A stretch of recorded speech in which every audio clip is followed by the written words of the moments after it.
श्री वाहिगुरु साहिब जी।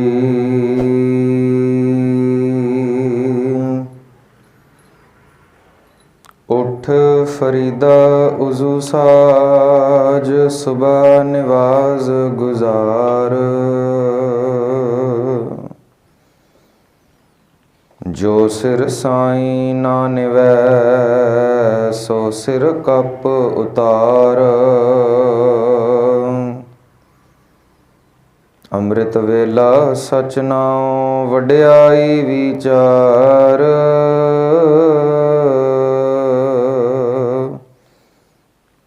ਕਰਮੀ ਆਵੈ ਕੱਪੜਾ, ਨਦਰੀ ਮੋਖ ਦੁਆਰ। ਨਾਨਕ ਏਵੈ ਜਾਣੀਐ, ਸਭ ਆਪੇ सचियार।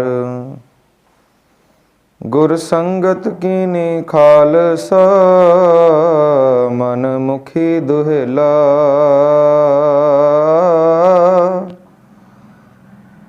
वाह वाह गोबिंद सिंह, आपे गुर चेला बेशुमार।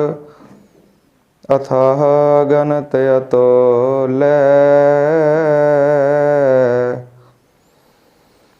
ज्यों बुलावो हो त्यों नानक दास बोलै। गुरु गरीब निवाज, ज़ाहरा ज़हूर हाजरा हजूर। पतित पावन भगत वछल, करुणा सिंध दीन दयाल सतगुरु श्री गुरु ग्रंथ साहिब जियां दी पावन पवित्र हजूरी अंदर सुभाएमान गुरु रूप गुरु खालसा सतसंगी जनो, ਅੰਮ੍ਰਿਤ ਵੇਲੇ ਦੇ ਪਾਵਨ ਦੀਵਾਨਾਂ ਦੀਆਂ ਹਾਜ਼ਰੀ ਭਰ ਰਹੇ ਹਾਂ। ਵਡਭਾਗੀ ਹਾਂ, ਗੁਰਮਤਿ ਗੁਰ ਸ਼ਬਦ ਵਿਚਾਰਾਂ ਆਪ ਜੀ ਦੇ ਸਨਮੁਖ ਭੇਟ ਕਰਾਂ। ਅਦਬ ਸਹਿਤ ਸਤਿਗੁਰਾਂ ਦੀ ਬਖਸ਼ੀ ਫਤਿਹ ਗਜਾਈਏ ਜੀ। ਆਖੋ ਜੀ ਵਾਹਿਗੁਰੂ ਜੀ ਕਾ ਖਾਲਸਾ, ਵਾਹਿਗੁਰੂ ਜੀ ਕੀ ਫਤਿਹ। बड़े वड्डे भाग होण ते अमृत वेला सांभिया जांदा है। अमृत वेला एक रुत है, एक वो समा जिस रुत में कुछ बीजा जाता है। जैसे कि कुछ फसलें हैं जो गर्मी में ही बीजी जा सकती हैं, बोते गर्मी में है, काटते सर्दी में है।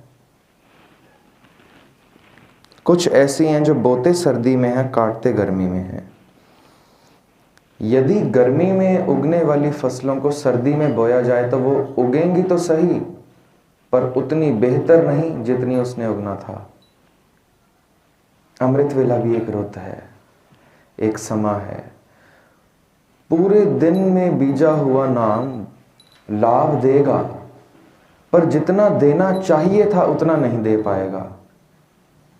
अब इसमें नाम में कोई कमी नहीं है कि वो उतना लाभ नहीं दे पाया है, कि नाम में कोई कमी रह गई हो। नहीं नहीं, जपने के तरीके में कमी आ जाती है। जैसे उस बीज में कोई कमी नहीं है जो गर्मी में बोया गया या फिर सर्दी में बोया गया। कमी थी उस मौसम में, सर्द गर्म मौसम में। जैसा माहौल उस बीज को चाहिए था उगने के लिए, वैसा न मिल सका। ये उगेगा तो सही, पर जितनी बेहतरीन तरीके से इसको उगना चाहिए था, जितना फल ये दे सकता था, जितनी इसकी क्षमता थी, उससे काफी कम क्षमता रह जाएगी। तो अमृत वेला भी एक ऋतु है। इसमें हम नाम बीज रहे हैं सदगुरु की कृपा से। स्वाभाविक इस ऋतु में शांति ज्यादा है। हम शाम के दीवान में सदगुरु हाजिरी लेते थे, रात के दीवान में हाजिरी भरते रहे। यदि अभी हम कुछ ना भी करें तो मन तब भी जुड़ा ही रहेगा। कुछ ना भी बोलें, पाठ ना भी करें, बंदगी ना भी करें, तब भी मन शांत रहेगा। ऋतु ही ऐसी है, वक्त ही ऐसा है। शांति भरा, झमेलों से परे, माया के जंजाल, माया के थपेड़ों से परे है ये वक्त। इसीलिए सदगुरु ने इस वक्त को बहुत ज़्यादा तरजीह दी है, बहुत ज़्यादा अहमियत बख्शी है। अमृत वेले को बहुत ज़्यादा अहमियत है। कितनी अहमियत है, थोड़ा एक दो दृष्टांत देखते हैं, काफ़ी समझ आ जाएगी। गुरु नानक पातशाह आराम में है, आधी रात को उठ के बैठ गए हैं। श्रीचंद जी को आवाज देते हैं, श्रीचंद अमृत वेला हो गया है, हम सोए रह गए, अमृत वेला हो गया है। श्रीचंद उठते हैं पिता गुरु अमृत वेला हो गया, भागते हैं बाहर। तारों से, चांद से या सूरज से समय का अंदाजा लगाया जाता था। वो तसल्ली बख्श अंदर आते हैं, नहीं नहीं पिताजी अभी अमृत वेला नहीं हुआ है, अभी तो आधी रात ही गुजरी है, आराम कीजिए। थोड़ी देर पढ़ते हैं, लक्ष्मीदास लक्ष्मीदास बच्चे अमृत वेला हो गया, हम सोए रह गए। लक्ष्मीदास देखते हैं अभी तो भाई साहब देख कर आए थे, उन्होंने कहा नहीं हुआ, भाई साहब को गफलत ना लग गई हो। दौड़ते हैं बाहर, देखते हैं अभी तो आधी रात ही गुजरी है। नहीं नहीं पिता गुरु अमृत वेला नहीं हुआ है, आधी रात ही निकली है अभी तो, आप तसल्ली से सो जाएं। बाबा बुढ़ा जी अमृत वेला हो गया, हम सोए रह गए। अभी लक्ष्मीदास और श्रीचंद कहते हैं इनको तो बड़ा मुश्किल है संभालना। पहले श्रीचंद को जगाया, लक्ष्मीदास को, सारी संगत को जगा के ही छोड़ेंगे। अब बाबा बुढ़ा जो कि जमींदार आदमी है, ये भी बाहर गए हैं। ये कहते सदगुरु तसल्ली करो, अभी अमृत वेला नहीं हुआ है, आधी रात है। लक्ष्मीदास सही कहते थे, श्रीचंद ने खूब देखा अभी अमृत वेला नहीं हुआ है। अब गुरु साहब एक और आवाज मारते हैं, भाई लहना अमृत वेला हो गया, हम सोए रह गए। भाई लहना बाहर नहीं जाते हैं तारे देखने, चांद को देखने भी नहीं जाते हैं, वहीं खड़े होकर रोना शुरू कर देते हैं। सदगुरु अमृत वेला हो गया, हम सोए रह गए, दहाड़े मार के रोने लग जाते हैं। बाबा बुड्ढा जी कहते हैं, भाई लहना आप तो समझदार हैं, सूरज चांद और तारों से हम वक्त का अंदाजा लगाते हैं, बाहर जाकर देखिए तो सही क्या समय हो रहा है, आपने रोने शुरू कर दिया बच्चों की तरह। कहते हैं बाबा बुड्ढा जी आपको भरोसा होगा सूरज पे, चांद तारों पर, मेरे को भरोसा है गुरु पर। एक बार को सूरज चांद तारे झूठ बोल सकते हैं, जो गुरु ने कह दिया वो 100% सच है। गुरु ने कह दिया अमृत वेला निकल गया तो अमृत वेला निकल गया है। आज मैं अभागा रह गया, गुरु के प्रेम से वांझा रह गया, अमृत वेला निकल गया है। सदगुरु के कदम पकड़ लेते हैं, सदगुरु वहीं पे एक हिंट दे देते हैं, भाई लहना बैठने के लिए कुछ तख्त तैयार करना था, लग रहा है नींव रखी गई है। कोई तख्त नहीं है, कोई थड़ा नहीं है, पर ये नींव कहाँ रखी जा रही है? लहणे के हृदय में। अमृत वेले की कितनी महानता है। फिर समा गुजरा, अमृत वेले गुरु नानक पातशाह उठे हैं, प्रभु की बंदगी में जाने के लिए स्नान करने जा रहे हैं। देखते हैं बाबा बुड्ढा सोए पड़े हैं। बुड्ढा जी उठिए, अमृत वेला हो गया, आप सो रहे हैं। उठते हैं, मुस्कुराते हैं, गुरु साहब अमृत वेला हम क्यों जागते हैं? प्रभु की याद में जुड़ने के लिए, ताकि एक दिन प्रभु की प्राप्ति हो जाए। कहते 12 साल का था, आपकी प्राप्ति हो गई थी, अब अमृत वेला संभालने की मुझे कोई जरूरत नहीं है। अब सदगुरु जो कहते हैं बेशकीमती है। बाबा बुड्ढा 12 साल के तुम थे, मैं खुद आया था तुमसे मिलने, सिक्खी का प्रकाश तुम्हारे हृदय में हुआ, खुदा की नेत रब ने कृपा करी, आपको खुदा मिल गया। पहले आप जागते थे 12 साल तक अपने लिए, खुदा की प्राप्ति हो गई है, अब आप जागेंगे दूसरों के लिए। जीवन का ऐसा कोई पहलू, ऐसा कोई पल, ऐसा कोई समा नहीं है, ऐसी ब्रह्म ज्ञान, ऐसी अध्यात्म की कोई अवस्था नहीं है जब अमृत वेला भी छोड़ा जा सके, चाहे प्रभु ही क्यों ना मिल गया हो। जब वक्त के गुरु कलयुग जहाज जो पैदा ही भगवान का रूप है, जब वो अमृत वेला संभाल रहे हैं, तो हमारी क्या मजाल कि हम सोए रह जाएं। तो बाबा बुढ़ा को खुदा मिल चुके हैं, पर फिर भी इनको अब अमृत वेला संभालना है लोगों के लिए, ताकि लोग देखें जिनको गुरु नानक साहिब मिल चुके हैं, अमृत वेला उनके लिए भी जरूरी है।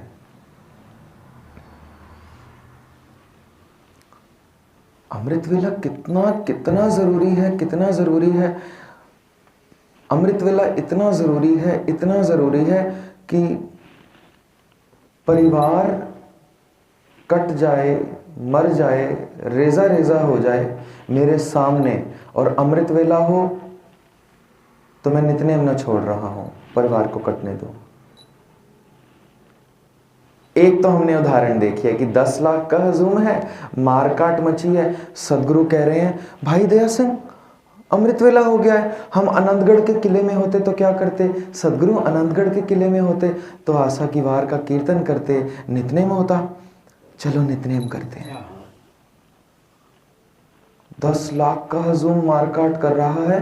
आनंदगढ़ से सदगुरु 10,000 सिंह निकले थे, ये 2-2.5 घंटे में 9,500 सिंहों को मार दिया है मुगलों ने। 9,500 सिंह शहीद हो गए हैं। सदगुरु मुट्ठी भर चंद सिंह 500 रह गए हैं हमारे पास। सरसा पूरे यौवन में है, बाढ़ आ रखी है, क्रॉस कर लेते हैं, कोई शांत जगह मिलेगी, अमृत वेला संभाल लेंगे। तो सदगुरु कहते हैं, मुहावरा तो हमने बखूब पढ़ा है, वेले दी नमाज कुवेले दियां टक्करां, वक़्त सिर पड़ी जाए नमाज वही है, वक़्त से आगे पीछे पड़ी जाए तो टकरे ही मारने, और कुछ भी नहीं है। तो सदगुरु दोबारा नहीं बोलते हैं, कहते हैं ऐसा करो 250 सिंह संगत रूप में बैठ जाओ, 500 बच गए हैं, 250 संगत रूप में बैठ जाओ, 250 पहरे पे खड़े हो जाओ और लड़ो। यदि आप कह रहे हैं कि 10 लाख का हजूम मारकाट कर रहा है तो 250 लड़ लो, 250 बैठ जाओ। 250 को पहरे पर लगा दिया, 250 को बिठा दिया जंग के मैदान में। 10 लाख तोप से, गोलियों से, नेजों से, बर्छों से, तीरों से हमला हो रहा है और ये बैठ के नितनेम कर रहे हैं। आज सदगुरु ने किसी सिंह को, किसी प्यारे को, किसी साहिबजादे को, किसी माता को नहीं कहा चलो जपजी साहब का पाठ करो, आज खुद करते हैं। आशा की वार के कीर्तन के लिए साज किसी को नहीं पकड़ाए, ताउंस खुद ले लिया और खुद बजा रहे हैं। संपूर्ण आशा दीवार का कीर्तन खुद किया है। लगभग इतिहास लिखता है 3 घंटे जंग के मैदान में कीर्तन ही हो रहा है। कीर्तन समाप्त हो रहा है, नितनेम चल रहा है।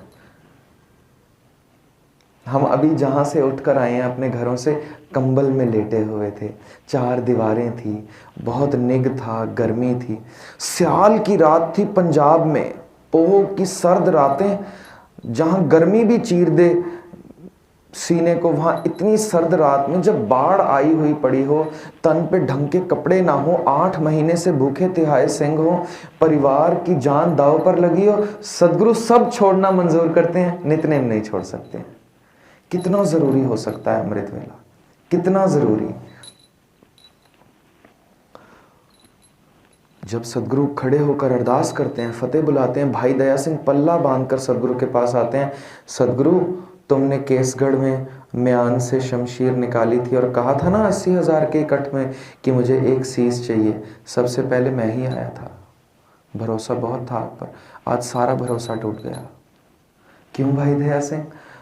आपने तो सिखों के सिरों की कदर ही ना पाई, आपने तो हमारे सिरों का मूल्य ही ना पाया। ये जो 250 पहरे पे लगे थे, एक भी नहीं बचा जिंदा, सब शहीद हो गए, आपको कदर ही कोई नहीं है, आज नितनेम ना करते। अब मैं फिर कहूं, जहां पर हमारे ज्ञान के शिखर खत्म हो रही है, वहां पर सदगुरु का तरस प्रेम शुरू होता है।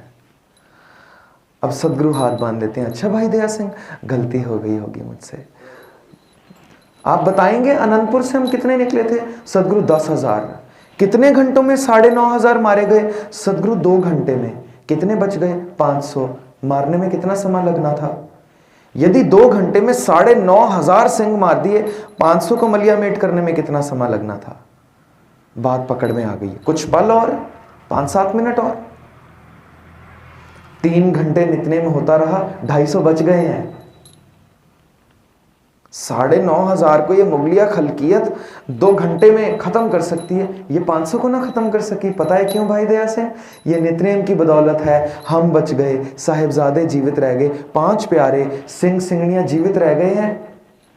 यदि नितनेम ना होता, साहिबजादे, माता, 5 प्यारे और हम अभी पंथ के लेखे सरसा के किनारे यहीं लग जाने थे। ये नितनेम की बदौलत है जो हम जिंदा बच गए हैं। कितना ज़रूरी है नितनेम। मैं अपने जीवन की एक गाथा सुनाऊं।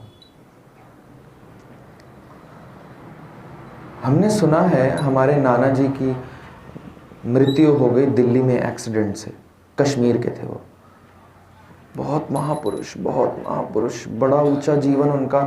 हम कभी जम्मू कश्मीर चले जाएं तो यदि किसी को पता चल जाए कि ये ज्ञानी हरदीप सिंह के परिवार से हैं तो हमारी ऐसे इज्जत करते हैं जैसे भगवान को देख रहे हैं। ज्ञानी हरदीप सिंह के नाती हैं। मैं कहीं कथा पर चले जाऊं और उनको ना पता हो कि मेरे नाना जी का क्या नाम है, और कथा के बाद यदि उनको पता चल जाए तो दंडौत करना शुरू कर देते हैं लोग। हम अंदाज़ा लगा सकते हैं नाना जी का कैसा जीवन रहा होगा। आप सुनकर हैरान होंगे। हम गुरुद्वारों में कथा कर रहे हैं, समय ढूंढते हैं कभी कोई गुरुद्वारे में टाइम मिल जाए, मिन्नतें मनाते हैं मेंबर साहिबानों से, हमें थोड़ी सी हाजिरी भरने का टाइम दो। मस्जिदें इंतजार करती थी, नाना जी कथा करेंगे आके मस्जिद में। मंदिरों में जाकर कथा करते थे, लोग तरसते थे उनके विचारों को। बड़ा ऊंचा जीवन। एक्सीडेंट उनका हुआ दिल्ली में, उनकी वो चढ़ाई कर गए। उनके भाई, सगे भाई, मेरे मम्मी के चाचा जी, वो भी दिल्ली में रहते थे। पुराना ज़माना, टेलीकम्युनिकेशन कुछ था नहीं। 1977 में उनकी डेथ हुई। हमने तो सिर्फ बातें सुनी है। मेरी माता जी बहुत छोटी थी, 9-10 साल के थे वो।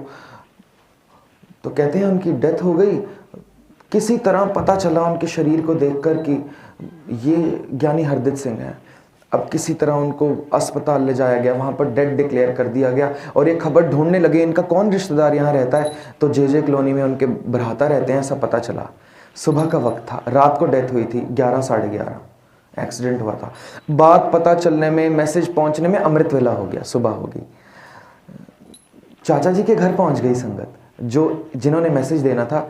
दरवाज़ा खटकाया और चाची जी ने दरवाज़ा खोला तो उनको मैसेज देते हैं कि ज्ञानी हरदीप सिंह जी चलाना कर गए हैं, एक्सीडेंट हुआ, उनकी मौत हो गई है। तो चाची हाथ जोड़ती हैं। जिस भाई को लोग खुदा से ज़्यादा प्रेम कर रहे हो, वो भाई चले जाए, अब इस घर का माहौल कैसा होना चाहिए? छाती पीट रहे होने चाहिए, लोग रो रहे होने, चिंगाड़े मार रहे होने चाहिए। ये गए हैं अपने पति के पास, चाचा जी के पास, वो नितनेम में हैं। उनके कान में जाकर कहते हैं ज्ञानी जी चढ़ाई कर गए हैं। हमने सुना अपने बुजुर्गों से, अपनी मम्मा से, अपने मामा जी से जो चाचा जी के बच्चे हैं, कहते हैं चाचा जी को कुछ फर्क नहीं पड़ा। वो ऐसे ही बैठे रहे, नितनेम जैसे कर रहे हैं, जैसे सुना जैसे ना सुना। कहते पूरा नितनेम निभाया, वहां से उठे, चाची से फिर ना पूछा कि चले, चढ़ाई कर गए हैं। जान से ज्यादा प्यारा भाई जो हो, चले। अब चाची सोच रही है हाँ चले अस्पताल, चले गुरुद्वारे, दीवान का समय है। गुरुद्वारे गए हैं सुबह बात 4-5 बजे पता चली है, ये गुरुद्वारे साहिब गए हैं। सुबह का संपूर्ण दीवान निभाने के बाद जब भोग पड़ा है, चाची को कहते हैं हाँ अब चलते हैं। वो चढ़ाई कर गए हैं ज्ञानी जी। कहते हैं दिल्ली से जिस ट्रक में उनके देह को रखा गया, चाचा जी यहां ट्रक में उनकी देह के पास बैठे, कश्मीर जाके चौंकड़ा खोला है, उठे ही नहीं है। कितना प्रेम होगा, तब तो नहीं उठे, पर अमृत वेले से भी उठना मंजूर नहीं था। कितना जरूरी हो सकता है अमृत वेला। कहते हैं ट्रक को रोकने के लिए औरतों ने अपने बच्चे बिछा दिए थे रास्ते में, हमें इनके दीदार चाहिए आखिरी, नहीं तो ट्रक हमारे बच्चों के ऊपर से चले जाए। कैसी पवित्र आत्मा होगी, हम सिर्फ उनके बारे में सुन सके। कहते हैं जब कश्मीर ट्रक पहुंच रहा था तो मौलवी, सारे मुसलमान लोग बाहर फूल लेकर खड़े थे। अल्लाह का नूर चला गया धरती से। इतनी पवित्र आत्मा के रुखसत हो जाने पर भी उनके भाई पर क्या असर पड़ रहा है? नितनेम नहीं छोड़ा जा सकता। कितना जरूरी होगा नितनेम, यह अमृत वेला कितना जरूरी हो सकता है, अंदाजा इस बात से लगाया जा सकता है। मैं फिर कहूं, यदि अभी मैं चुप हो जाऊं और कुछ ना भी करें, सदगुरु के हजूर बैठें, ये वक्त ही ऐसा कि आनंद देता ही रहेगा। वक्त ही ऐसा है ये। तभी सदगुरु ने कहा है सिर बेचकर भी तेरे को ये वक्त अगर मिल रहा है तो इसको संभाल लेना। यदि सिर की बाजी लगाकर भी अमृत वेला मिल रहा है। मैं कल भी स्टेज पर कह कर आया, गुरुद्वारे साहिब में बहुत संगत बैठी थी। मैंने संगत से प्रथम माफ़ी मांगी कि मैं जो कहना चाह रहा हूँ पता नहीं आपका हाजमा कितना है, डाइजेस्ट होगी बात या नहीं। यदि हो गई तो ठीक, नहीं हुई तो मुझे गुस्सा कर लेना, नहीं जी भरे तो गाली निकाल लेना, नहीं जी भरे तो मार लेना, पर गुरु की बात कान खोल कर सुन लेना। मैं विनती कर आया हूं, उधर भी इधर भी कर जाऊं। अमृत वेला हमारे लिए ये वक्त इतना ज़रूरी है। मुझे बहुत सारे रागी, प्रचारकों, ग्रंथी सिंह, सेवादारों के साथ विचरने का मौका मिला है। लगभग 7-8 साल हो गए हैं सदगुरु कथा की सेवा ले रहे हैं। मैं 23 साल का था जब पहली बार स्टेज पे सदगुरु ने बिठाया। मैं 31 साल का हो गया हूँ, सदगुरु सेवा ले रहे हैं। इन 7-8 सालों में मैंने कई सारे बड़े से बड़े रागियों के दीदार करे, उनके साथ एक कमरे में सोया हूँ। जैसे जहाँ उनका प्रोग्राम है वहाँ मेरा भी हो सकता है। जो बड़े बड़े रागी, मैं नाम ना लूँ, जो बड़ी बड़ी स्टेज से रागी आए हैं, जो बहुत खूबसूरत दिख रहे हैं, बाहर से दुनिया उनको दंडौत कर रही है, वो आशीर्वाद भी दे रहे हैं लोगों को, दुनिया उनसे अरदासें करा रही है, वो पैसा भी कबूल कर रहे हैं, दुनिया उनको माथा टेक रही है, वो हाथ भी सर पे रख देते हैं। वो स्टेज पर बैठते हैं तो संगत को कहते हैं अमृत वेला नहीं आप तोड़ सकते, नहीं गवा सकते। अमृत वेले की बहुत महानता है। संगतों, अमृत वेला संभालो, अमृत छको। बड़ा अफसोस होता है, मैं कमरे में देखता हूँ, जब इनके साथ कमरे में होता हूँ, अमृत वेला हो रहा है, हाथ सीधे हैं और खराटे चल रहे हैं। ये पैसा भी कबूल कर रहे हैं संगत से, संगत को आशीर्वाद भी दे रहे हैं, उपदेश भी कर रहे हैं कि अमृत वेला संभालो, और खुद का जीवन नरक से भी बदतर है। मैं कल विनती कर आया हूँ कि आप लोगों का कोई कसूर नहीं है, दगाबाज हम हैं, धोखेबाज हमारी श्रेणी है कि आप लोगों को सही सेध ही ना दे सकी। सही सेध क्या देनी थी? अपना जीवन ना सुधार सके। सदगुरु कह रहे हैं जिसका अपना जीवन सुधरा नहीं ना होगा, वो किसी और का जीवन कुछ भी नहीं सुधार सकेगा। हमने फरीद जी की वो साखी सुनी ना, वो बच्चा शक्कर बहुत खाता था, माँ लाई शक्कर खाता है, शक्कर खाता है, समझाइए 3 महीने बाद आइएगा। बच्चे शक्कर मत खाया कर, दांत सड़ जाएंगे। वो सोच रही है दवाई देंगे, कहते ले जाओ। कहती यही बात कहनी थी 3 महीने पहले कह देते, हमारा किराया भाड़ा बच जाता। क्या कहते हैं? 3 महीने पहले मैं ही शक्कर बहुत खाता था। अब ये बड़े बड़े रागी, बड़ी बड़ी स्टेज, जितनी बड़ी आप स्टेज सोच सकते हैं, सब नहीं मैं कहूँ, कुछ चंद आटे में नमक के बराबर ऐसे हैं जो उसकी लीह पर चल भी रहे हैं। पर ऐसे रागी प्रचारक ढूंढने के लिए आपको बाज नजर चाहिए। आप लोग नहीं ढूंढ पाएंगे ऐसे, हम भी ऐसे नहीं ढूंढ पाएंगे। तो यदि हम ढूंढ ही नहीं पा रहे हैं ऐसे रागी प्रचारक जो मुझे सही सेध दे सकें, जिनके कहे के मुताबिक मैं चलूं तो मेरा भी कुछ सवर जाए, सदगुरु कहते हैं ऐसे रागी प्रचारक का खुद अल्लाह का नूर होना बहुत जरूरी है, तभी तेरा कुछ सवरेगा। पंक्ति सुने, जिसके अंतर बसै निरंकार, तिसकी सीख तरह संसार। जिसके अंतर खुदा प्रकट हो गया होगा, उसकी शिक्षा से संसार कुछ तरेगा, कुछ भला होगा। मुझे बहुत अफसोस होता है ये देखकर, एक दिन का 50,000, 1 लाख, 1.25 लाख रुपया भेंटा होती है एक रागी की।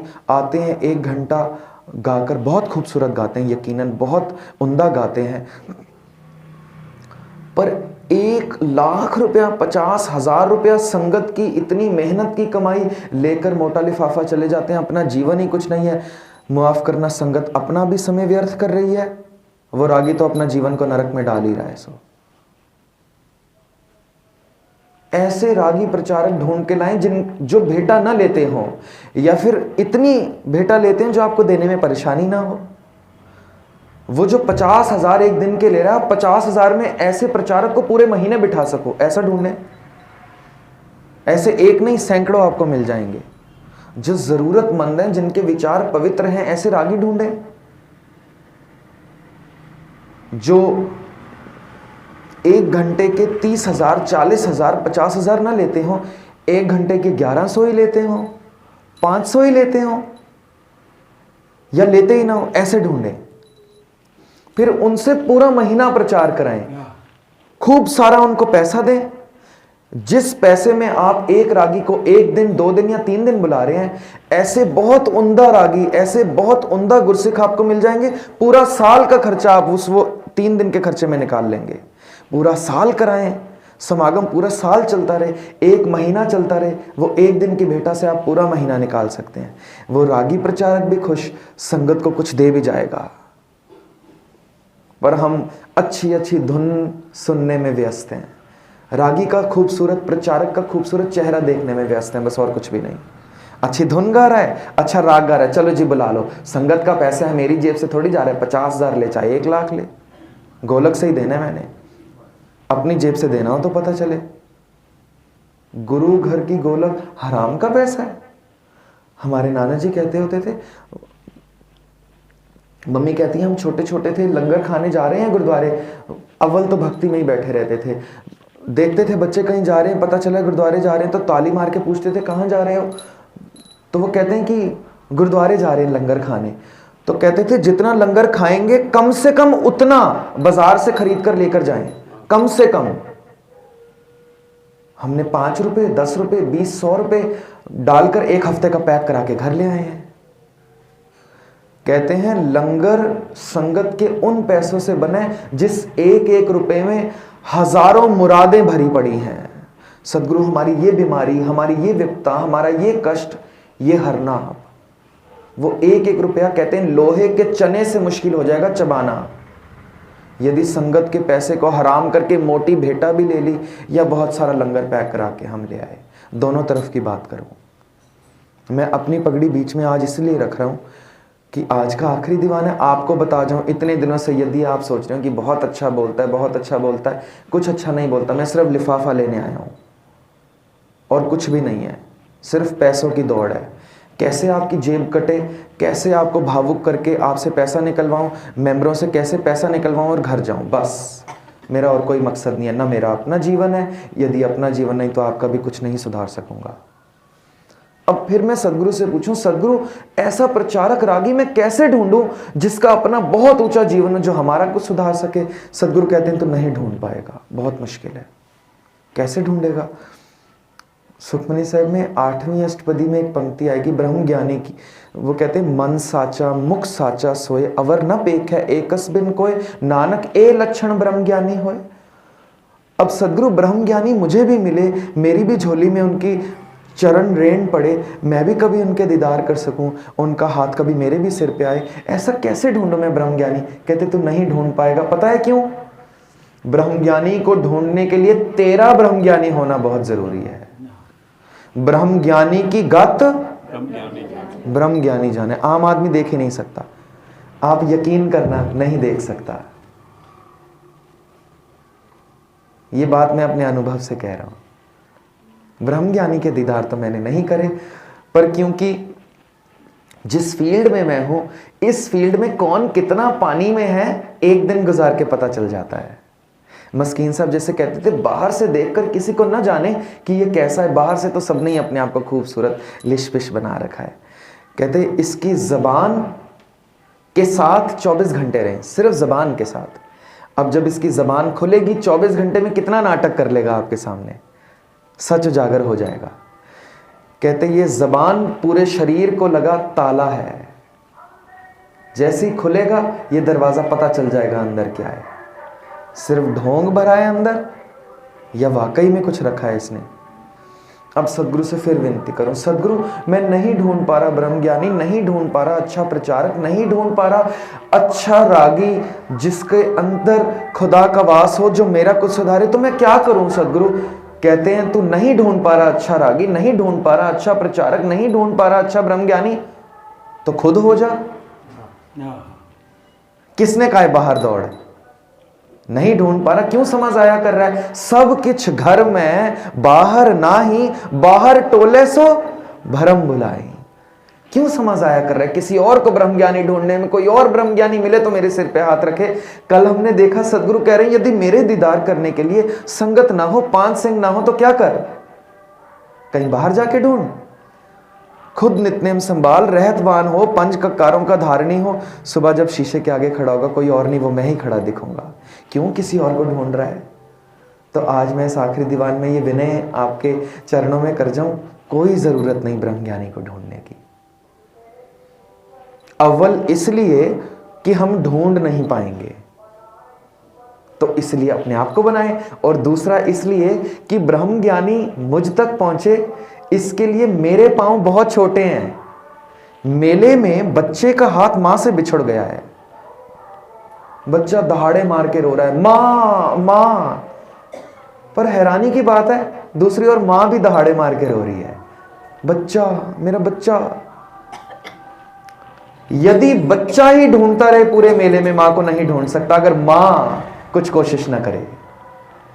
इतनी माया के थपेड़ों में मैं बिछुड़ गया हूं रब से, 84 की जूनों में भटकता इंसान बन गया हूं। मैं तो तड़प रहा हूं, सदगुरु सुख नहीं आ रहे, सुख नहीं आ रहे। दूसरी ओर सदगुरु बहुत तड़प रहे हैं, ऐ मेरे बच्चे कहां भटक रहे हैं, मेरे पास आ, मेरे पास आ।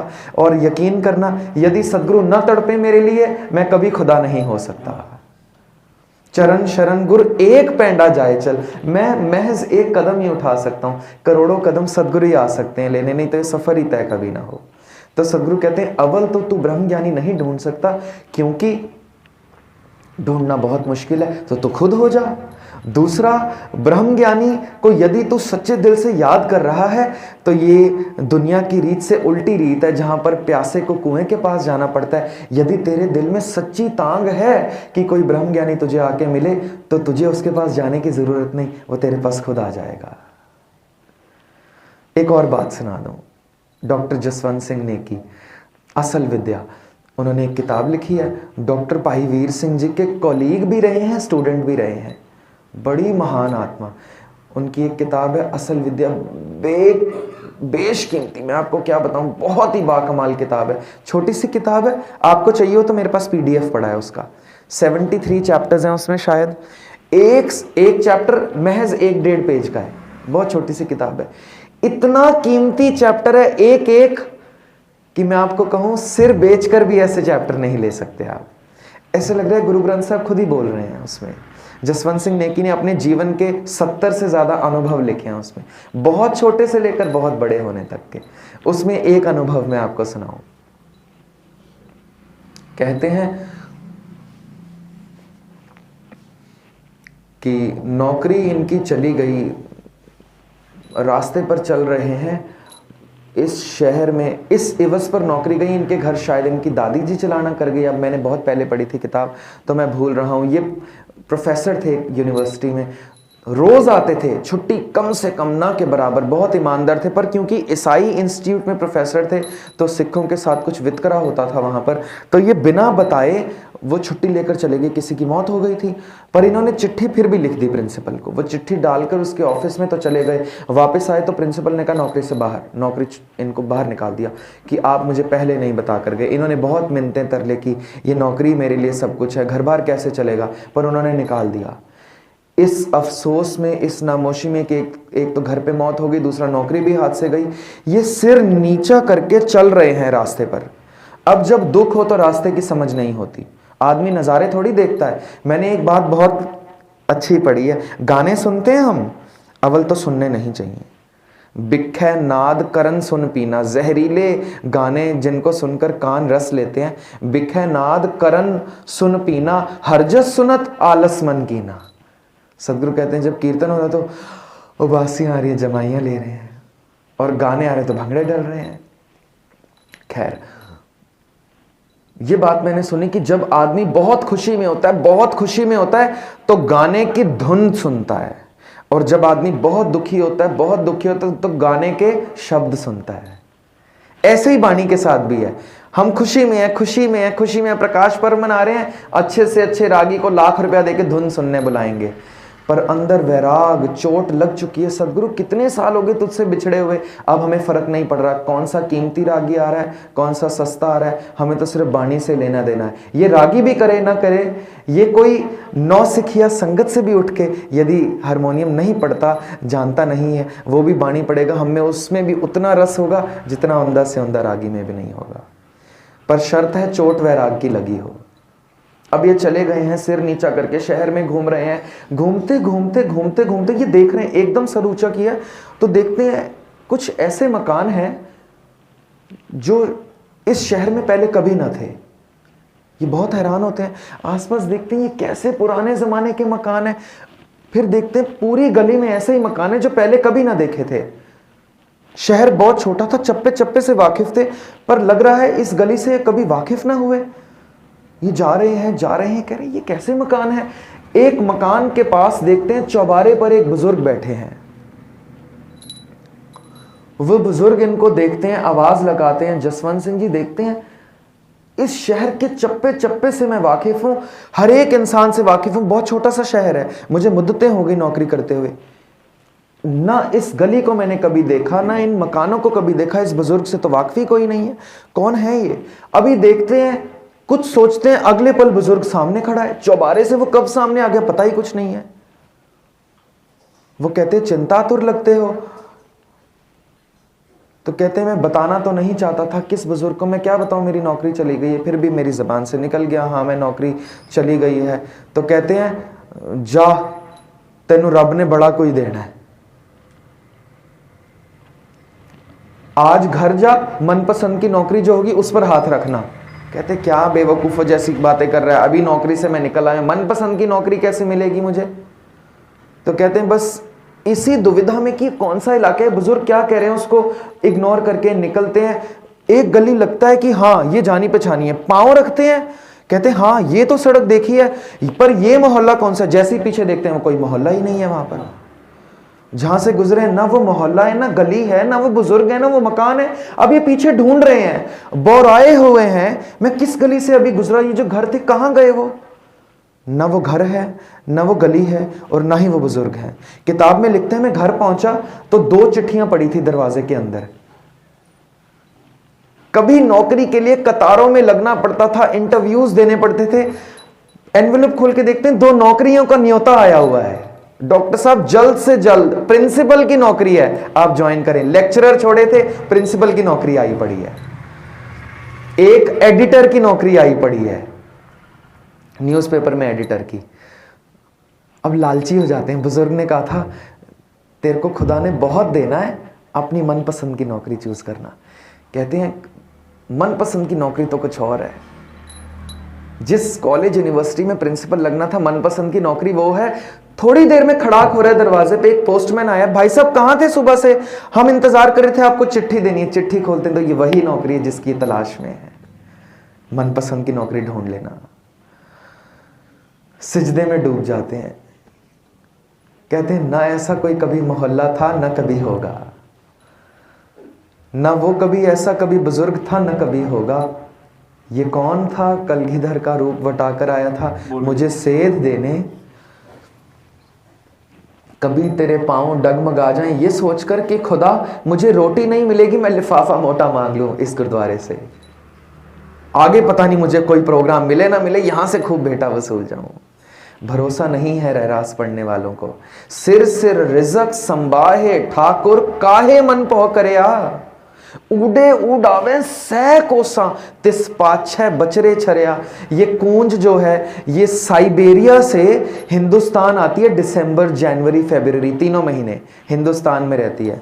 रणथंभौर राजस्थान और गुजरात के इलाकों में आती है, क्योंकि साइबेरिया में इतनी ठंड है, इतनी ठंड है कि यदि ये वहां रुकेंगे तो मर जाएंगी। पर हैरानी की बात वहां पर अंडे दे आई हैं। सदगुरु कह रहे हैं अंडों को कौन गर्मी देकर उनसे बच्चे निकाल रहा है, वो 3 महीने बच्चों को कौन पाल रहा है। जब माँ बाप को इतनी ठंड लग रही है कि ठंड के मारे जान निकल रही है, बच्चों को कौन पाल रहा है। जब ये वापस जाते हैं बच्चे बड़े हुए पड़े हैं, उनको कुछ नहीं हुआ। उड़े उड़ आवे सै कोसा, सैकड़ों कोस उड़ के आ गई हैं कुंजे, तिस पाछे बचरे छरिया, उनके पीछे बच्चे पड़े हैं। तिन कवण खलावे कवण चुगावे, मन में सिमरन करया। कूंज की सदगुरु शक्ति बताते हैं, चुगती दाना यहां है, जहन में मेरे बच्चे तक पहुंचे, उधर पेट बच्चे का भर रहा है। सदगुरु ना भरेगा हमारे पेट तो रिजक, रोटी, माया, बंगला, कोठी, इसकी फिक्र छोड़ें, आज ही छोड़ें। ये सब सदगुरु दे रहा है। जिसने पाला है, बच्चे को पैदा करने से पहले उसका भोजन मां के स्तन में दूध दे दिया है। अभी बच्चा पैदा नहीं हुआ, दूध पहले आया है।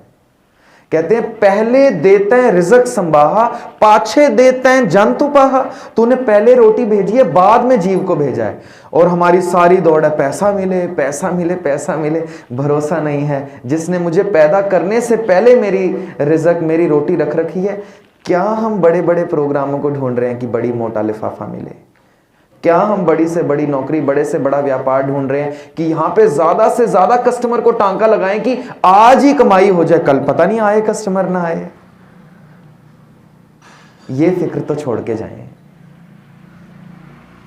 एक समझदार मां वो है कि बच्चे के जूते फटे उससे पहले नए लाके दे दे।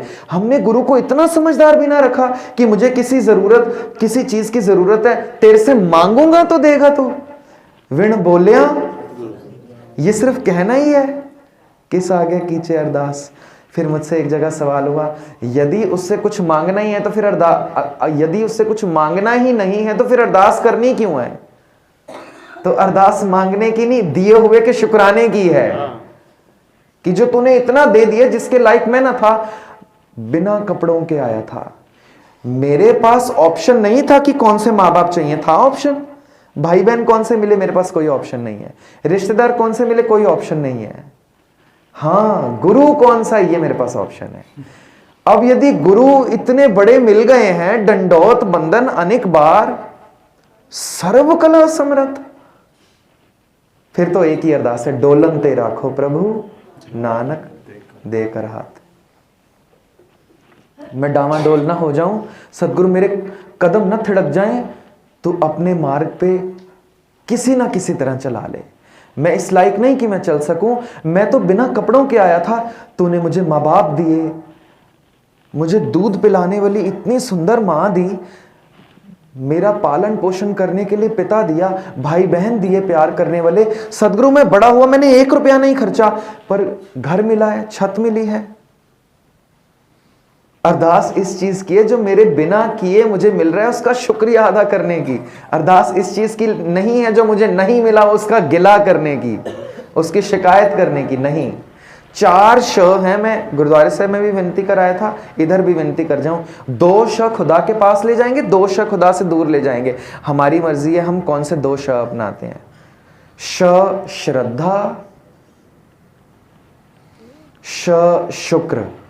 यदि करते रहेंगे, श्रद्धा रखेंगे सदगुरु में और किसी पर नहीं। ऐसा नहीं यहां भी सिर झुका दिया, वहां भी, वहां भी, वहां भी, वहां भी, वहां भी नहीं। 2 बेड़ियों में पांव रख के कोई नहीं तरा आज तक। गुरु ग्रंथ साहिब जी को यदि मान रहे हैं तो तन मन और धन से इष्ट सिर्फ गुरु ग्रंथ साहिब हो सकते हैं और कोई भी नहीं हो सकता। कोई भी सिख गुरु साहब के पास आ रहे, गुरु साहब सिक्खी दो, गुरु साहब कहते हैं सिक्खी के ऊपर सिक्खी नहीं टिक सकती। जिस पर पहले भरोसा करके आए हो, या तो भरोसा वहां से तोड़ो या फिर यहां से निकलो। कहते जिसके हो उसके पूरे होके रहो। एक पत्नी 4 लावे एक आदमी के साथ ले ले, अपना पति भी माने, पर व्यभिचार के लिए कोई और आदमी के पास भी जाए, अब ये ना पति का प्यार ले सकती है ना किसी और आदमी का प्यार। इसको कहेंगे दुचारण है, गंदी औरत है। ठीक ऐसी तरह एक आदमी, ऐसे ही एक सिख गुरु साहब को भी माथा टेक लिया, कहीं और जाके किसी कब्र को भी माथा टेक लिया, कहीं से धागे तवीज भी बंधवा लिए, कहीं से टूना भी करवा लिया, कहीं से किसी की चौकी भी भर ली, कहीं किसी मूर्त को भी सिर निवा दिया कि कहीं ना कहीं से कुछ ना कुछ मिल जाए। ये कहीं ना कहीं से कुछ भी नहीं मिलेगा।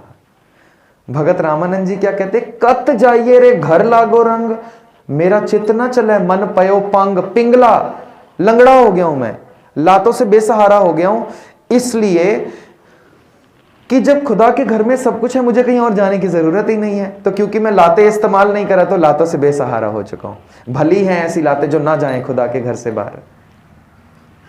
एक शेर मेरे जहन में आ गया। सऊदी में एक बच्चा जिसका नाम शेख सादी है, ईरानी सूफी संत हुए हैं। ये अनाथ थे, मदरसे में पढ़ते थे। सब बच्चे, कोई घोड़े पर आता था, कोई ऊंट पर आता था, गर्म इलाका, रेतीला इलाका, कोई हाथी पर आ रहा है, कोई पालकी पर आ रहा है, ये पैदल चले आते थे, अनाथ थे। किसी के पास बहुत सुंदर चमड़े के जूते हैं, किसी के पास शाही पोशाक है, किसी के पास जरी के कपड़े हैं, इनके पास एक ही खद्दड़ का कुर्ता है, यही पहन कर आते हैं। छोटे हैं, रोज मदरसे में जाकर अल्लाह की इबादत में खड़े होते हैं, सब शुक्र कर रहे हैं, अल्लाह अकबर अल्लाह अकबर, ये रोज गिला कर रहे हैं, रोज गिला कर रहे हैं, या अल्लाह तूने सबको माँ बाप दिए, फिर माँ बाप दिए, पालकी भी दी, माँ बाप दिए, ऊंट घोड़े हाथी भी दिए, मुझे माँ बाप नहीं दिए। सबको जरी की सोने की पोशाक दी, मुझे खद्दड़ का एक ही कुर्ता।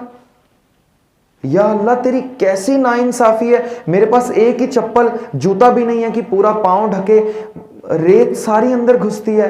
अल्लाह तूने इतनी नाइंसाफी मेरे साथ करी है, एक तो माँ बाप ना दिए, दूसरा मेरे साथ इतनी कुरूपी हो रही है। आज आए हैं शेख सादी, चप्पल भी टूट गई है, पांव में छाले पड़ गए हैं बुरी तरह, रेतीले इलाके में चल चल कर आए हैं। आज ये इबादत में सिर्फ गालियां ही गालियां दे रहे हैं खुदा को। कौन कहता है तू रहम दिल है? झूठ कहते हैं लोग, सब इबादत में हाथ जोड़कर खड़े हैं, ये कहते हैं, झूठ कहते हैं लोग जो कहते हैं तू रहम दिल है। ना तो मेरे पास माँ बाप, पालकी घोड़े ऊंट हाथी होना तो रहा दूर, जरी की पोशाक तो रही दूर, एक टूटी चप्पल थी वो भी तूने नेस्तो नाबूद कर दी है। नंगे पांव आया हूं आज मैं, छाले पड़ रहे हैं मेरे, आज के बाद तेरी इबादत छोड़ी। ये कहकर पीछे मुड़ते हैं मदरसे से तो देखते हैं एक शाही घराने से बच्चा पालकी से उतरा है जिसके पांव ही नहीं है।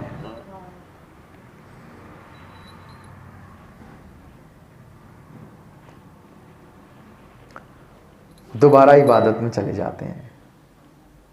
मैं फिर कहूं, जो हमारे पास नहीं है उसका गिला करने हम नहीं आए हैं, जो बिना मांगे हमें मिल चुका है उसका शुक्र अदा करने आए हैं। अब ये पता है क्या इबादत करते हैं? ये कहते हैं खुदा तूने मुझे टूटी हुई चप्पल तो दी थी, अगले को पांव ही ना दिए।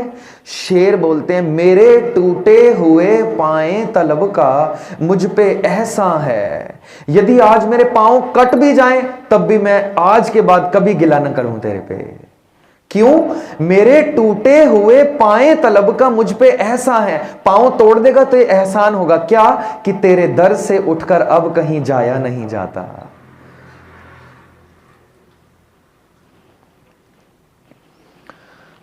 मेरे टूटे हुए पाए तलब का मुझ पे एहसान है कि तेरे दर से उठकर अब कहीं जाया नहीं जाता। मोहब्बत असल में मखमूर वो राज़े हकीकत है, समझ में आ गया है फिर भी मगर समझाया नहीं जाता। मोहब्बत के लिए कुछ खास दिल मखसूस होते हैं, ये वो नगमा है जो हर साज पे गाया नहीं जाता। किसी को खुदा का नाम लेकर वाहिगुरु की बाणी पढ़कर क्या रस आ रहा है, सदगुरु कहते हैं कोई नहीं बता सकता है। जिन ए चाखी सोई जाने गूंगे की मिठाई। गूंगे को बहुत स्वादला मीठा पकवान आप दे देंगे, पूछें बता कैसा है, बता कैसा है, मुस्कुरा सकता है और कुछ नहीं बता सकता। तो सदगुरु कहता है मैं भी जानता हूं कि खुदा कैसा है, उसका रस कैसा है, पर मैं बताऊंगा नहीं। जे हो जाना आखा नहीं, मैं नहीं बताऊंगा। पता है क्यों? सदगुरु आप सेल्फिश है, नहीं बताएंगे, मतलब ही है। कहते नहीं, कहना कथन ना जाई, मेरे कहने में आ ही नहीं रहा वो कितना रस है, मैं कैसे बताऊं वो कितना रसीला है।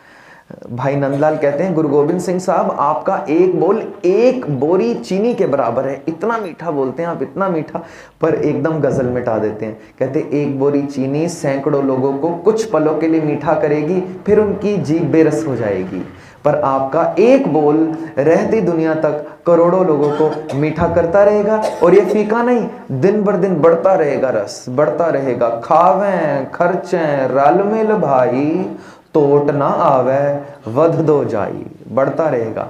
दुनिया का महज एक खजाना है, पैसा बांटो बांटो, जमीन बांटो बांटो, पदार्थ बांटो तो घटते हैं। महज नाम ऐसा खजाना है, बांटो बांटो बांटो तो बढ़ता है। तो यदि हम शक ही करते, वाहिगुरु कृपा करन, श्रद्धा और शुक्र करते रहे तो खुदा के पास हो जाएंगे ये दोष, पर अगर दोष और किए तो खुदा से दूर हो जाएंगे। श श्रद्धा श शुक्र खुदा के पास ले जाएगा, श शक श शिकायत खुदा से दूर ले जाएगा।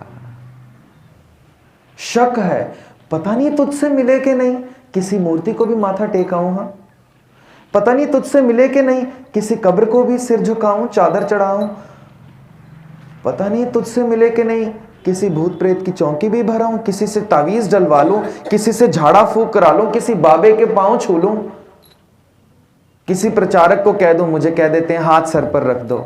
क्या मूर्खताई है, क्या निशानी है मूर्खताई की। मैं हाथ पर सिर पर रख दूं? गुरु नानक पातशाह नहीं रख रहे हैं किसी के सिर पर हाथ, कहते हैं नानक नीच का है विचार। अभी हमें इतनी समझ नहीं है कि किसका हाथ सर पर रखवाना है। एक गांव से एक गधे के ऊपर बहुत सारे धार्मिक ग्रंथ लाद कर एक संत चले आ रहे हैं। सारा गांव दंडौत में है, सारा गांव माथा टेक रहा है। गधा तिरछी नजर से देखते सारे झुक रहे हैं मेरे आगे। बड़ी हैरानी की बात, जितने गांव से गधा निकल रहा है सब झुक रहे हैं। एक गांव पर जहां पर मंजिल आ गई, सारे ग्रंथ लाद कर नीचे उतार दिए गए हैं, गधे को बांध दिया है खूंटे के साथ। अब रस्सी ढीली है, गधा निकल गया पूरे शहर में घूमने। माथा टिकवाऊं हाँ सबसे? जिसके घर के आगे जा रहा है कोई लाठी मार रहा है, कोई पत्थर मार रहा है। बड़ी हैरानी की बात, कुछ देर पहले सब सिजदे में थे, अभी लाठी मार रहे हैं। तो गधे को कौन समझाए, तेरे सिजदे में नहीं थे, तेरे ऊपर जो ज्ञान लदा था उसके सिजदे में है। एक प्रचारक, एक रागी को बखूब मालूम होना चाहिए। सोच के अहंकार बढ़ा बैठते हैं, मेरे आगे लोग झुक रहे हैं। मैं अपने जीवन का एक निजी अनुभव सुनाता हूँ। मेरे फोन में फोटोज भी हैं, आपको देखनी हो तो मैं दिखाऊंगा। दरबार साहब दर्शन के लिए गए हम, मैंने ऐसी दस्तार सजाई थी, बड़ा शौक था दरबार साहब जाएंगे। मुझे बड़ा शौक होता है, सदगुरु से अरदास करके जाता हूँ, सदगुरु यदि आप ले ही जाएं तो रागी साहिबानों के पीछे बैठने का मौका दीजिए। जो अंदर बैठने में रस है दरबार से वो और कहीं नहीं आएगा, ऐसी मेरी भावना है। रस आने वालों को तो शराब खाने में भी आ जाएगा, पर मैं अभी मूर्ख हूँ, सदगुरु के पास थोड़ा थोड़ा आ जाता है। कभी कभी सदगुरु कृपा करें तो मैं अरदास करके जाता हूँ, सदगुरु आप मुझे वहाँ पर जगह देना। और आज तक तो कभी ऐसा नहीं हुआ कि जगह ना मिली हो। सदगुरु ने बड़ी रहम करी। मैं दस्तार सजाकर कुर्ता पजामा पहनकर हजूरिया डाला हुआ है, वो फोटोज भी ले रखी हैं मैंने। वो डालकर मैं गया दाढ़ा, क्योंकि सदगुरु ने ऐसा बख्शा है कि देख के लोग झुकते हैं और मैं गधे की तरह अभिमानी हो जाता हूँ। अब मैं वहां पर गया हूं और किसी को जगह नहीं मिल रही है। वो सेवादार सिंह ने दरवाजा खोल के मुझसे खुद पूछा, आप बैठेंगे? मैंने कहा ये तो मैं अरदास करके चला हूं। मैं बैठ गया अंदर। सदगुरु ने कृपा करी, जितना समय अपने पास बिठाना था, जितना आनंद देना था वो देकर हम थोड़ी देर बाहर निकले हैं। स्नान किया है सरोवर साहिब में, बाहर गए, रूम तक आए, मैंने सारा लिबास चेंज किया, छोटी गोल दस्तार सजा ली, टी शर्ट पहनी और कैपरी पहनी थी। अब हम बाजार शॉपिंग कर रहे हैं, वही हरमंदिर साहिब के बाहरी बाजार में शॉपिंग के लिए हम निकले हैं। रास्ते में हरमंदिर साहिब का लंगर हॉल की जगह है, एंट्रेंस, वहां मेरे मामू जी और मेरे भाई अंदर चले गए, लंगर छक के आते हैं। तो जब मैंने अंदर जाने की कोशिश करी, सेवादार ने मुझे बाहर ही रोक दिया। लिबास पूरा पहनकर आए, ये आधी कटी फटी निक्कर और ये कैपरियां अंदर नहीं चलती हैं। मेरा सारे का सारा अभिमान धरे का धरा रह गया। ये जो अंदर सेवादार दरवाजा खोल के मुझे कह रहे थे आप बैठेंगे, ये मुझे नहीं कह रहे थे, ये गुरु रामदास जी के दाढ़े को कह रहे थे। किस चीज का अभिमान लेकर हम जा रहे हैं? ये गुरु गोबिंद सिंह साहब की दस्तार को देखकर कह रहे थे आप बैठेंगे, ये मुझे कोई नहीं इज्जत दे रहा। मैं तो वही गधा हूं जिसके ऊपर ग्रंथ लाद रखे हैं। 4 वीडियोस 2 किताबें पढ़कर आपके बीच बैठ गया हूं, आपको लग रहा है इसके पास कुछ है, मैं गधा ही हूं। मैं आपको साफ बता जाऊं, और ये सिर्फ निम्रता में मैं नहीं कह रहा कि आप और बढ़ाई करें, देखो कितना निम्र है अपने आप को गधा। मैं वाकई में गधा हूं, कुछ भी मालूम नहीं है, अपना जीवन बिल्कुल खोखला है, तो किसी का क्या सुधारूंगा? इधर मैं सिर्फ लिफाफा लेने आया हूं, सिर्फ कि किसी तरह आपकी जेब काट सकूं, बस, और कुछ भी नहीं। यदि आपको मुझ पर थोड़ा सा प्रेम आया, कल जैसे बच्चे प्रेम करते हैं, यदि आपको थोड़े से थोड़ा, किनके से किनका, बारीक से बारीक यदि आपको मेरे प्रति थोड़ा सा भी प्रेम है, तो सदगुरु को कहिएगा, सदगुरु जैसा ये बाहर से दिख रहा है गधा, ये अंदर से ऐसा हो जाए, बस, मुझे और कुछ नहीं चाहिए। मैं नहीं कहता आप कहें कि ये सदगुरु ये ब्रह्म ज्ञानी हो जाए, ये अवतार हो जाए, ये पैगंबर हो जाए, बस इतना कहिए जो इसको लिबास आपने बाहर से दिया है, ऐसा लिबास इसका अंदर से हो जाए, बस, और कुछ भी नहीं। और कुछ अरदास नहीं मैं लेकर आता, जहां भी संगत में जाती हूँ यही अरदास लेकर जाता हूँ। कह देता हूँ कि आप मेरे लिए अरदास करना, देहो सज्जना सीसड़ियाँ ज्यों हो वै साहिब से मिल। बस यही अरदास है, और ये अरदास संगत ही कर सकती है। संगत गुरु रूप है, मेरा आप कुछ सवार सकते हैं, मैं आपका कभी कुछ सवारने नहीं आता। कल कथा के बाद बाहर निकले हम, रात काफ़ी हो चुकी थी, 1, सवा 1, 1:30 बज चुका था। तो एक और सिंह बड़े पूरे बाणे में, निहंग सिंहों का बाणा, और मेरे पास आए, भाई साहब हम भी कथा करते हैं, कथा में आप सच बोलते हैं, हम भी सच बोलते हैं, दुनिया बड़ी खिलाफ हो जाती है। मैंने उनको कथा करने से रोक दिया, मैंने कहा आप कथा ना करा करें, क्योंकि उम्र में वो अभी मुझसे छोटे हैं। तो वो हैरान हुए जानकर, खुद तो कथा कर रहा है, खुद तो पैसे बटोर रहा है, हमें मना कर रहा है। कहने का राज है, पीछे रीज़न है। पहले अपना जीवन बनाए। यदि नित्यनेम संभल गया है तो जो उनको विनती में करके आए हूँ, यदि 5 बाणियों को नित्यनेम संभल गया तो कम से कम 1 घंटे का सिमरन संभालें साथ में। उसके बाद आसादीवार, सुखमनी साहब, रहरास और सोहिला, जब इतना हो जाए कम से कम, फिर कथा शुरू करें। फिर किसी का कुछ सुधार सकेंगे, नहीं तो अपना ही बिगाड़ के उजाड़ के आ जाएंगे। कथा करनी, कीर्तन करना, अंदर से रस खाली करना है। आपको मालूम है इस बात का? जो अंदर ज्ञान मेरे अंदर भरा है, ये खाली करना है। सदगुरु तो कहते हैं भर रहे हैं, ये खाली करना है ऐसे, क्योंकि आपने बाहर जाके तारीफ करनी है, अहंकार से मेरा सिर ऊंचा हो जाना है। स्वामी राम तीर्थ हैं, लाहौर में प्रोफेसर हैं, बहुत बड़े पंडित, बहुत बड़े ब्राह्मण हैं। ये हरिद्वार गंगा के तट पर बैठे हैं। कुछ लोग आए हैं, स्वामी जी के दीदार हो गए, स्वामी जी के माथा टेकते हैं। स्वामी जी हम गंगा में स्नान करने आए हैं। क्यों? स्वामी जी पाप धुल जाएंगे, आप भी स्नान कीजिए। कहते आप ही कीजिए, यदि गंगा में नहाने से पाप धुलते हैं आप ही धोइए। सदगुरु क्या कहते हैं? तीर्थ नावन जाओ, तीर्थ नाम है। कहते पानी से पाप धुलेंगे? परिया हाथ पैर तन दे पानी धोता उतरस के, मूत पलीती कपड़ होए। गंदे मैले कपड़े हो जाए पानी से तो तू वो नहीं धोता, साबुन तेरे को तब भी चाहिए। मन के पाप धुल जाएंगे पानी से। मैले कपड़े नहीं धो रहा सिर्फ पानी से, उसके लिए सर्फ एक्सल और महंगे से महंगा डिटर्जेंट ला रहा है, पर सोच रहा है मन के जो इतने हजारों जन्मों के पाप हैं पानी से धुल जाएंगे। तो स्वामी जी कहते हैं आप जाइए, आपको लगता है धुल रहे हैं। तो ये डुबकी लगाते हैं, तब इनके ध्यान में आते स्वामी जी ने ये क्या कहा, गंगा के प्रति इनकी श्रद्धा नहीं है। नहाकर बाहर आते हैं, स्वामी जी क्या गंगा में नहाने से पाप नहीं धुलते हैं? कहते मैंने ऐसा कब कहा, धुल जाते हैं। इनको शांति हो गई, अब जाने लगे, शुक्र है पाप धुल गए, हमारे तो धुल गए, हमारे धुल गए, हमने डुबकी लगा ली। जा रहे हैं, स्वामी जी रोक लेते हैं। आधी बात सुनकर गए, पूरी बात तो सुनकर जाइए। क्या कहते? गंगा में डुबकी लगाने से सारे पाप धुल जाते हैं, पर जैसी डुबकी लगा के बाहर आए उससे दुगने चिपक जाते हैं। अब क्या करें, सारी उम्र गंगा में तो रह नहीं सकता कोई, बाहर कभी ना कभी तो आना पड़ेगा, और जितने पहले पाप थे उससे दुगने लेकर आ जाऊंगा। स्वामी राम तीर्थ कह रहे हैं, कोई सिख धर्म का नहीं। सिख धर्म के कहते तो गले आपने मेरे पड़ जाना था। गंगा की तौहीन करी, गंगा की तौहीन करी, हमने कोई तौहीन नहीं करी। गुरु तेग बहादुर साहब ने भी ये लिखा है, तीर्थ बरत और दान कर मन में धरे। जब तक मैं गंगा नहीं गया था नहाने, तब तक था मैं पापी हूं, मैं पापी हूं, मैं पापी हूं, गंगा मैया मुझे बचा लेना। अब गंगा में नहाकर आ गया हूं तो मुझसे तो पवित्र ही कोई नहीं है। तू गंगा में नहीं नहाया, नरकों में सड़ेगा तू, मैं तो नहा आया हूं। अब जो गंगा में नहाने से पहले अपने आप को पापी मान रहा था, ये अहंकार से और अपने आप को बोझ बढ़ा चुका है। स्वामी जी ऐसे कहते हैं, डुबकी लगाने से पाप तो धुल जाएंगे, पर निकलते सार दुगने चिपक जाएंगे। सदगुरु कहते हैं तीर्थों पर भी गया, बच्चे का सिर नहीं ढका हुआ है, तीर्थों पर भी गया, दान भी किया, तप भी किया, और यदि तेरे मन में ये सब करके गुमान अहंकार है तो कहते हैं पता है इस तीर्थ पे जाने का क्या फल मिलेगा? नानक निहफल जात ते ज्यों कुंचर स्नान। कहते हाथी को स्नान करते देखा है? पानी में नहाकर साफ होकर आता है, बाहर आते ही पहला काम क्या करता है? सूंड से धूल उड़ाकर अपने ऊपर फेंकता है। हाथी का स्नान, हमारा हाथी का ही स्नान है और कुछ भी नहीं है। एक और दृष्टिकोण आपके सामने रख दूं, ये भी आज, हालांकि कथावाचक जो बैठता है वो सोचता है आज ही सारा कुछ कह जाऊं, पर ना आज तक कोई सब कुछ कह पाया, ना आगे कोई सब कुछ कह पाएगा। कथना कथी न आवे तोट, कथ कथ कथी। करोड़ों प्रचारक आज से पहले गुरबाणी की व्याख्या कर रहे थे करोड़ों सालों से। क्या व्याख्या पूरी हो गई भगवान के नाम की? जब उनसे नहीं हुई तो मुझसे भी नहीं होगी। पर ये भरोसा लेकर आए यदि प्रचारक, वो सोच रहा है मैं आज ही सब कुछ कह जाऊंगा।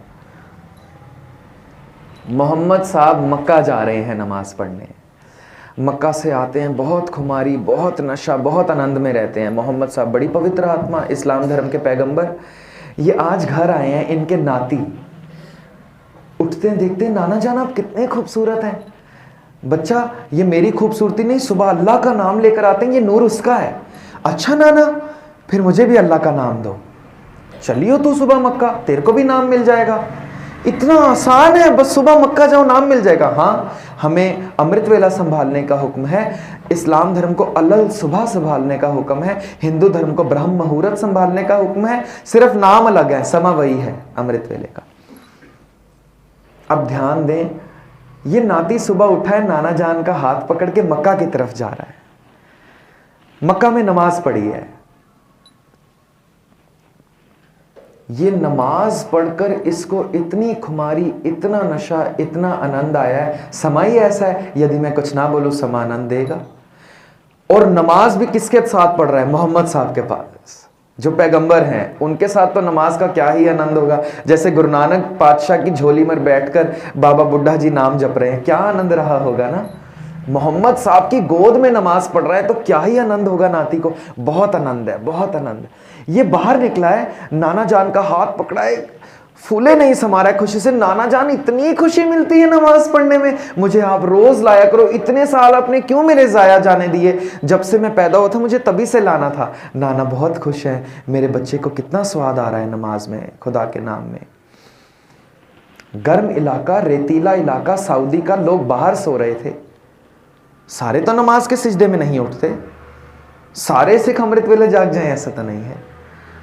अब गर्मी का मौसम, गरीबी बहुत ज्यादा है, अंदर सो नहीं सकते, डेजर्ट इलाका है, तो लोग बाहर कुछ पड़े हैं। अब ये नाती इस खुमारी में चल रहा है, इतना आनंद अमृत वेले में, इतना आनंद। नाना सारे रास्ते यही बोलता आ रहा है। घर के पास पहुंचने वाले ये देखता है कुछ लोग बाहर सो रहे हैं। नाना जान कितने कमबख्त, कितने बदनसीब, कितने दुराचार लोग हैं। नमाज का वक्त है और ये बाहर सो रहे हैं, नरकों में सड़ेंगे। हाथ कस के पकड़ लेते हैं नाना, घर के दरवाजे तक पहुंचते पहुंचते वापस मुड़ जाते हैं। नाना घर ये रहा। नहीं बच्चे, नमाज पढ़नी है। अभी तो पढ़ के आए ना बच्चे, तूने अपनी नमाज तो खराब करी, मेरी भी खराब कर दी है। एक दिन अमृत वेला क्या जाग लिया, तू तो नरकों की टिकटें बांटने में लग गया है। ये नरकों में सड़ेंगे, ये कमबख्त हैं, ये बदनसीब हैं। सिक्खी में इस पहलू को भी ध्यान दें। हम अमृत वेला आ रहे हैं, सदगुरु की कृपाएं हमें ले आए हैं, पर जो सो रहे हैं उन पर सदगुरु की कुरूपी नहीं है। हम नहीं जानते वो सोते हुए क्या पता स्वप्न में इतना आनंद ले रहे हों जितना हम सदगुरु के पास बैठकर ना ले सकें। कल रागी सिंहों ने शब्द पढ़ा है, सुपन चरित्र चित्र बान के बनेब चित्र पावन पवित्र मित्र आज मोरे आए हैं। पता है शब्द कब लिखा गया था? भाई गुरदास ने लिखा है। गुरु हरगोबिंद पातशाह ने उनको भेज दिया है कि आप बाहर प्रचार के लिए जाएं, तब तक वापस ना आना जब तक हम ना बुलाएं। अब रिश्ते में गुरु हरगोबिंद पातशाह भाई गुरदास के नाती हैं। भाई गुरदास गुरु हरगोबिंद पातशाह के नाना हैं, पर मानते उनको गुरु हैं।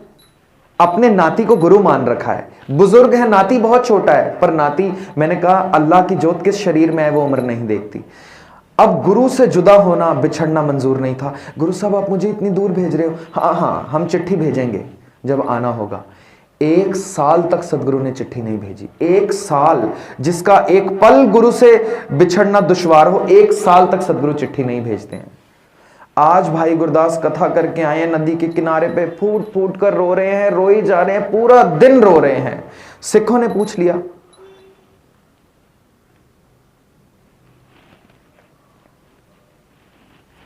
कथा नहीं करनी आज?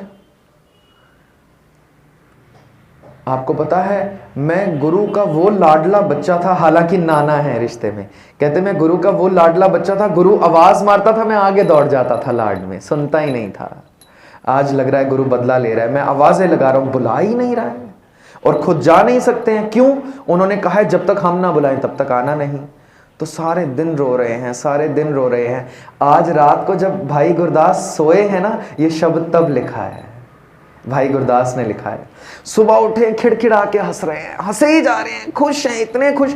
वो संगत सोच रही है कुछ दिमाग पर असर हो गया, सारी रात रोते रहे हैं, सुबह हंस रहे हैं, कुछ असर हो गया। तो पूछते हैं क्या हो गया आपको? तब ये शब्द उच्चारण करते हैं, सुपन चरित्र चित्र बान के बने बचित्र पावन।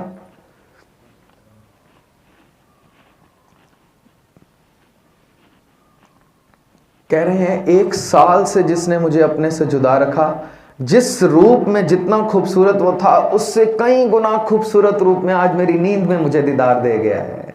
पावन पवित्र मित्र आज मोरे आए हैं। जिस दिन ये एहसास हो गया कि गुरु मुझे दीदार दे रहा है, उसी पल चिट्ठी आ गई कि आप आ जाइए वापस। एहसास होने की बात है। क्या गुरु मुझे हर वक्त देख रहा है? दुकालंग प्रणासी दयालंग स्वरूपे सदांग संगे, वो मेरे साथ हमेशा है, हर वक्त मुझे देख सकता है। सीसीटीवी, बैटरी, वोल्टेज या इलेक्ट्रिसिटी की इसको जरूरत नहीं है। वो हरदम मेरे साथ है, हरदम मुझे देख रहा है, हर वक्त मुझे सुन सकता है। तो यद्यपि हमारा ये कहीं भी मकसद है कि किसी और का जीवन सुधरे, कोई और ब्रह्मज्ञानी मिले, तो प्रथम हम करें अपने आप को ब्रह्मज्ञानी बनाएं, अपना जीवन सुधारें। समय सीमित है जी, समाप्त है जी। तो आज इतनी सेवाएं परवान करनी, फिर कभी सदगुरु ने कृपा करी, आपके दीदार कर सका, तो तब भी यही अरदास लेकर आऊँगा कि मेरे लिए अरदास कीजिएगा। सदगुरु जैसे इसकी वेशभूषा दिख रही है, जैसा ज्ञान लाद के लाया ये गधा, ये अंदर से ऐसा हो जाए। सदगुरु श्री गुरु गोविंद सिंह साहिब जी के पावन प्रकाश पर्व की आपको रोम रोम करके कोटान कोट हार्दिक बधाई हो। सदगुरु कृपा करके सिक्खी का वास हमारे हृदय में, सिक्खी केसा श्वासा नाल निभ जाए, केसों की संभाल न काटें। सदगुरु को सबसे प्यारे हैं, अपने बच्चों से ज़्यादा प्यारे हैं, इसको न काटें। चलिए विचार यहीं रहने दो, नहीं तो फिर आगे बहुत बढ़ जाएगी। केसों की संभाल कर लें। मैं सिर्फ इतना कह सकता हूँ, भूल चूक की क्षमा आप मेरे लिए अरदास करना। देहो सज्जना सीसड़ियाँ ज्यों होवे साहिब से मिल। सदगुरु का बहुत शुक्राना कि इतने दिनों की सेवा खुद ली है। मेंबर साहिबानों का, भाई नरेश जी, भाई मनी सिंह जी, मैं कल गुरुद्वारे साहिब में कहकर आया हूँ दोनों का नाम लेकर कि 3 साल 4 साल पहले कहते हैं सिक्खी में आए हैं। और मैं सिर्फ इनके मुंह पर नहीं कह रहा, कल तो नहीं थे संगत में, पर आज मैं आपके बीच कह जाता हूँ, 30 साल में जितनी सिक्खी मैंने नहीं कमाई, 3 साल में इनके पास कहीं गुना ज्यादा है मुझसे। सिर्फ इनके चेहरे पर नहीं कह रहा, इनके कदमों की खाक के बराबर भी नहीं हो। पता है क्यों? आप लोग भावनगर में रह रहे हैं, भाव इतना ज्यादा है आप में, चोटी पर खड़े हैं। मैं ये कड़वे वचन केस के बारे में बार बार बोलता हूँ, रहत के बारे में, कि चोटी से पाँव ना फिसल जाए, कम से कम आप लोगों का तो ना फिसले। बहुत प्रेम है यहाँ की संगत में, ये इतना प्रेम होने के बावजूद गुरु की झोली से अधूरी खाली ना चली जाए। तो वैसाखी आने वाली है, मन बनाए। 3 साल पहले यदि भाई साहब 4 साल पहले बना सकते हैं, आज इतने सोने स्वरूप में खड़े हैं। गुरु हम पर भी कृपा करे, हम भी सदगुरु के अनंत सिख हो सके। देहो सज्जन सीसड़ियाँ जो होवे साहिब से मिल। भूल चुक की क्षमा। वाहे गुरु जी का खालसा, वाहे गुरु जी की फतेह।